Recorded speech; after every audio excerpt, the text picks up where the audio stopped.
The apartment market has remained relatively stable even through the darkest hours of the real estate turmoil over the last couple of years. With regard to the development in the apartment sector, the demand has continued to be strong, particularly given the increased number of households who are deciding to rent versus own. So at Associated States, we have begun the development of a project in downtown Nashville, and we expect to begin construction on at least one or two properties, new properties per year. Now, how does that relate to additional new starts? We didn't have any projects in the ground when the markets began to crater. Companies that did find themselves today leasing up with different going-in rents than they had in their pro formas. So they ultimately, over the long term, will be steady performers, in most cases, rental communities that started in 2008 and 2009. But today, we find ourselves digging dirt, building new buildings at a time where we expect the strongest fundamentals in a number of years, and that's in 2012 and 2013. From an acquisition standpoint, we see ourselves expanding our presence in our existing markets, Mid-Atlantic and Southeast. As we talked earlier, we just started construction on a project in Nashville.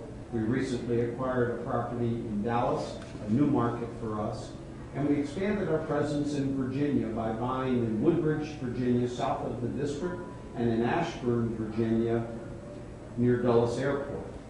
We will continue, based on our guidance, to grow by acquisitions. However, from a disposition standpoint, we don't expect to be very active.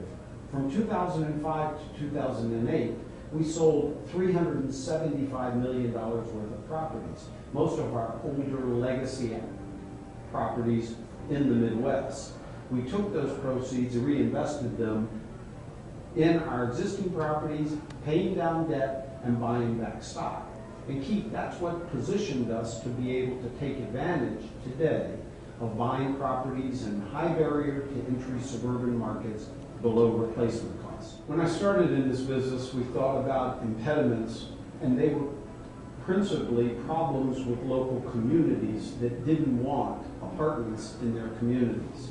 Today, with the problems with single-family homes, most communities recognize the important role that very well-maintained, particularly newly constructed apartments play in the livelihood of a suburb particularly.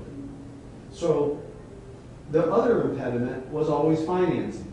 Now, with the platform we have, being publicly listed on the New York Stock Exchange, dual listed on NASDAQ, today we really don't have many problems with financing, and most of the publicly traded REITs in the apartment sector that are in the development business, they also don't have a problem with financing. So from an impediment standpoint, the biggest problem today is finding land in locations where we want to build properties. And so we have a team of people who are constantly in the communities where we want to grow, looking for good sites, and sites that we can get a shovel in the ground sooner rather than later to try to benefit as much as we can from the upswing in the apartment trends.